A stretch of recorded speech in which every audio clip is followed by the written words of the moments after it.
So talk to us about your spirituality and how your Uh-huh. spirituality um, is involved in Okay. maybe creating sensitivity to these melodies.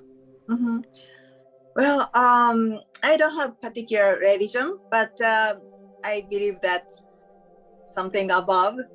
And Mhm. um, for my inspiration, sometimes nature inspired me, or sometimes my thought about where we came from and where we Mm. go back.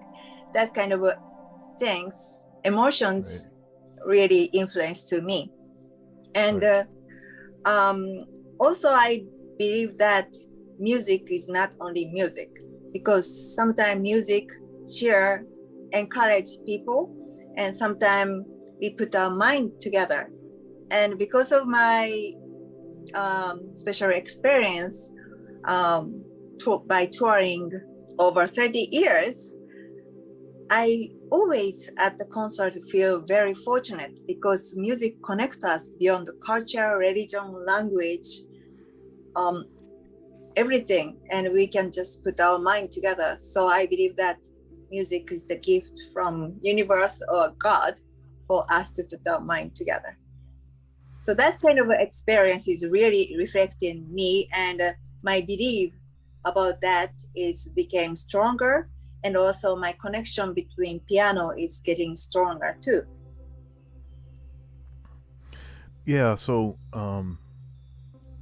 Yeah. I mean, I have uh, I'm a Christian, Um, um, and that's a that sort of worldview mm, uh, helps me to make sense of things, and mm-hmm, certainly has been instrumental and involved in my creation of music.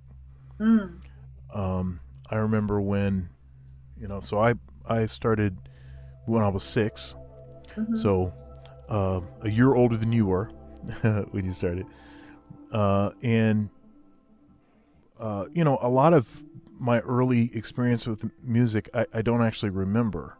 mm, Um, but fortunately, my dad was my mm-hmm. teacher all the way until I went to college. So Wow. frequently, so frequently I'll ask him questions.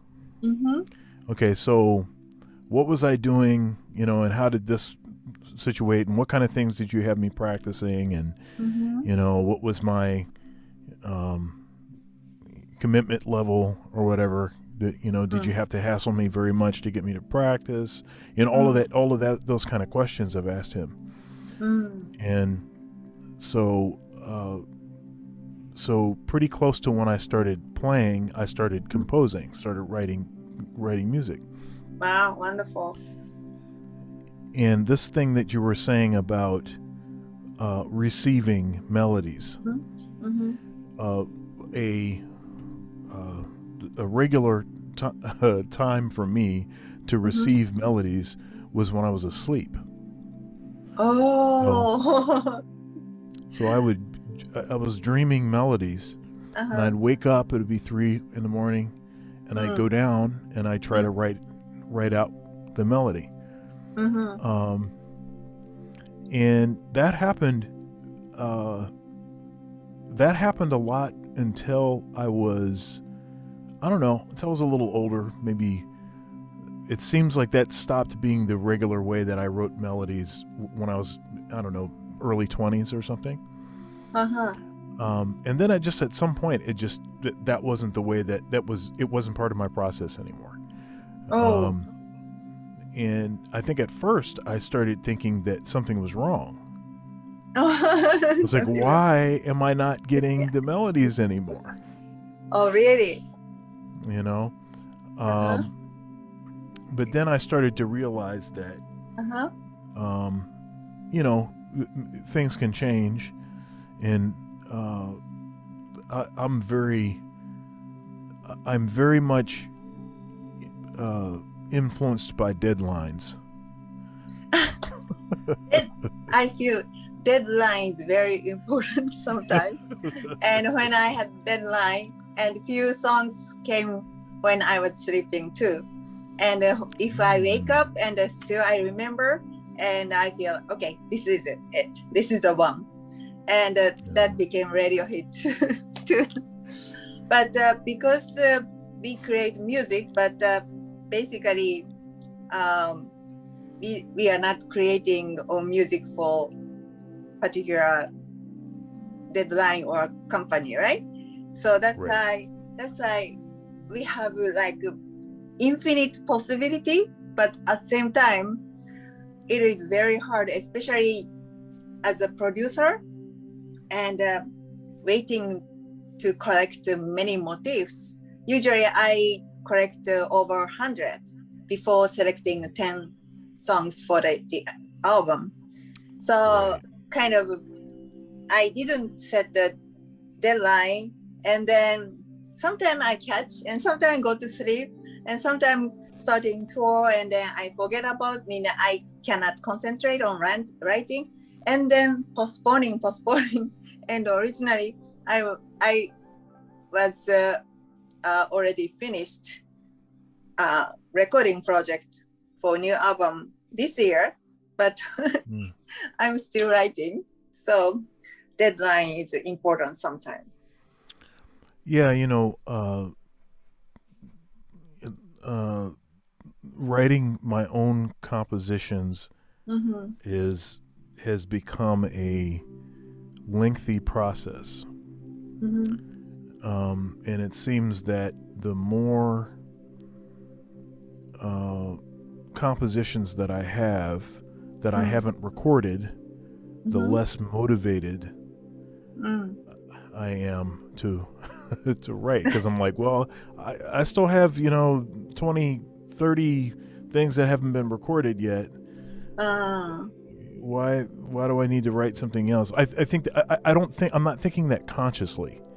I think subconsciously I think that's what I'm thinking. So I get like a pretty strong writer's block when that happens. But writing stuff for other folks, I have no problem, because there's a deadline. It's like, this is what it is. These are the parameters, and you don't get paid until you give this. So then I don't have any issue for some reason. Yeah, sometimes and also that they have image and they have idea like which kind of song they want to have. Then for me too, it is easier, because for myself is anything you can write at the same time. It's at beginning of progress. I feel like, wow, this is infinite possibility, but I'm really I make a pressure over me by myself, and then like what to do. And then for a while I was struggling. Then I realized that no, you are so lucky, and you have a tour date, and so gratefully my fans are waiting for new melodies, and so I'm spoiled. So I was kind of telling myself, just write. but I don't want to push me to write. Just I want to wait to receive something special. So even there are many candidate songs from a previous album, but I want to write because I want to receive, because I believe that there is something like fate, for special fate, good way, special fate for this particular album. They come to me to be in the album. So that's why I'm waiting.